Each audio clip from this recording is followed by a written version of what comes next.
सुंदर वादियाँ, खुशनुमा वातावरण और ऊंची ऊंची पहाड़ियों से घिरा विभिन्न संस्कृतियों का संगम स्थल है मैनपाट, जहां पहुंचते ही आपको अलौकिक शांति की प्राप्ति होती है।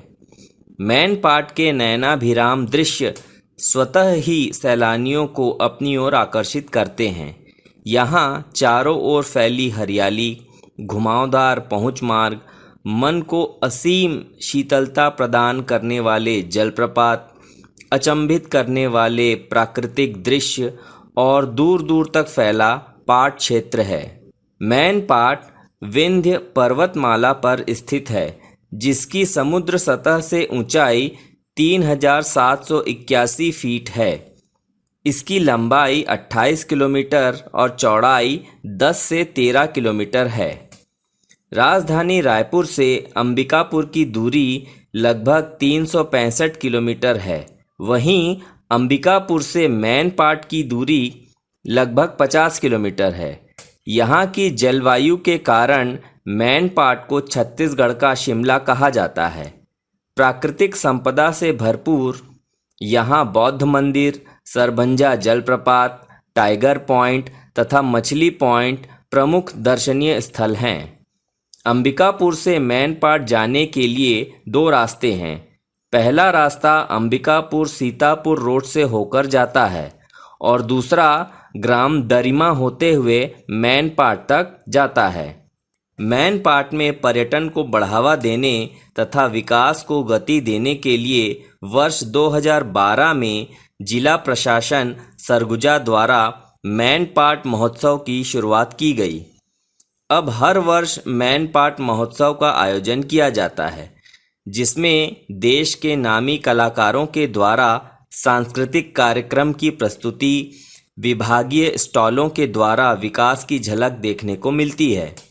यहाँ एडवेंचर स्पोर्ट्स, नौकायन, पतंग फेस्ट, मेला, दंगल आदि गतिविधियाँ लोगों के मनोरंजन का माध्यम बनते हैं। वैसे तो मैनपाट का मौसम वर्ष भर खुशनुमा होता है, परंतु नवंबर से जनवरी के मध्य सर्दियों के मौसम में मैनपाट की खूबसूरती और बढ़ जाती है।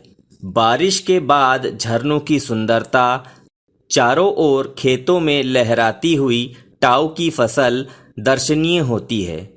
इसलिए ये मौसम मैनपाट में सैर करने के लिए सबसे अच्छा मौसम है। छत्तीसगढ़ की राजधानी रायपुर में स्थित स्वामी विवेकानंद हवाई अड्डा देश के सभी प्रमुख शहरों से जुड़ा है। राज्य के बाहर के सैलानी हवाई मार्ग, रेल मार्ग तथा सड़क मार्ग से भी रायपुर पहुंच सकते हैं। यहाँ रेल मार्ग से अंबिकापुर पहुंचकर फिर सड़क मार्ग से मैनपाट जाया जा सकता है। मैनपाट पहुंचने के लिए टैक्सी एवं बस आसानी से यहाँ उपलब्ध हो जाते हैं। मैनपाट में रुकने के लिए छत्तीसगढ़ टूरिज्म बोर्ड द्वारा निर्मित रिजॉर्ट शैला और कर्मा हैं। साथ ही यहाँ निजी होटल एवं रिजॉर्ट भी हैं, जहाँ पर्यटक अपनी सुविधा अनुसार ठहर सकते हैं। मैनपाट के पर्यटन स्थल: बौद्ध मंदिर। मैनपाट से ही रिहंद एवं मांड नदी का उद्गम हुआ है। इंडो चाइना वार के पश्चात 1962-63 में तिब्बती शरणार्थियों को मैनपाट में बसाया गया। यहाँ तिब्बती लोगों का जीवन एवं बौद्ध मंदिर आकर्षण का केंद्र हैं, इसलिए इसे मिनी तिब्बत भी कहा जाता है। Tiger point. मैनपाट के महत्वपूर्ण एवं प्रमुख टूरिस्ट स्पॉट में टाइगर पॉइंट का अपना विशेष महत्व है। टाइगर पॉइंट एक खूबसूरत प्राकृतिक झरना है, जिसमें पानी इतनी तेजी से गिरता है कि शेर के गरजने जैसी आवाज़ आती है। चारों तरफ घनघोर जंगलों के बीच पहाड़ से गिरता हुआ झरना बहुत ही आकर्षक लगता है। उल्टा पानी। मैनपाट के बिसरपानी गांव में स्थित उल्टा पानी छत्तीसगढ़ की सबसे ज़्यादा अचंभित और हैरान करने वाला दर्शनीय स्थल है।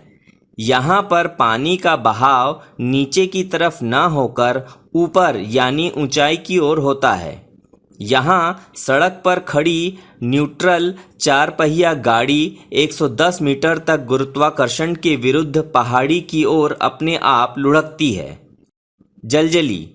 मैन पार्ट में प्रकृति के नियमों से दूर जलजली वह पिकनिक स्पॉट है जहाँ 2 से 3 एकड़ जमीन काफ़ी नर्म है और इसमें कूदने से धरती गद्दे की तरह हिलती है। आसपास के लोगों के मुताबिक कभी यहाँ जल स्रोत रहा होगा जो समय के साथ ऊपर से सूख गया तथा आंतरिक जमीन दलदली रह गई। इसी वजह से यह जमीन दलदली व स्पंजी लगती है। Fish point. मैन पार्ट में पर्यटकों के लिए जंगलों के बीच एक रोमांचकारी और मन को लुभाने वाला मशहूर जगह फिश पॉइंट स्थित है। यह भी एक जलप्रपात है। मेहता पॉइंट।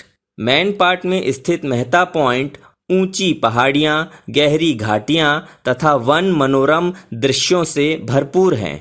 मैन पार्ट में आने वाले पर्यटक सुंदर व्यू का आनंद लेने के लिए इस पिकनिक स्पॉट में अवश्य पहुंचते हैं। ठिनठिनी पत्थर। अंबिकापुर के 12 किलोमीटर की दूरी पर दरिमा हवाई अड्डा है। दरिमा हवाई अड्डे के पास बड़े बड़े पत्थरों का समूह है। इन पत्थरों को किसी ठोस चीज से ठोकने पर आवाज़ें आती हैं। सर्वाधिक आश्चर्य की बात यह है कि ये आवाज़ें विभिन्न धातुओं की आती हैं। इनमें से किसी किसी पत्थर से खुले बर्तन को ठोकने के समान आवाज़ आती है। इन पत्थरों में बैठकर या लेटकर बजाने से भी इसके आवाज़ में कोई अंतर नहीं पड़ता है। एक ही पत्थर के 2 टुकड़े अलग अलग आवाज़ पैदा करते हैं। इस विलक्षणता के कारण इन पत्थरों को अंचल के लोग ठिनठिनी पत्थर कहते हैं। इसके अतिरिक्त यहाँ बूढ़ा नागदेव जलप्रपात है जिसे जलपरी पॉइंट भी कहते हैं। प्रकृति की गोद में बसे इस जलप्रपात तक पहुँचते ही सारी थकान दूर हो जाती है।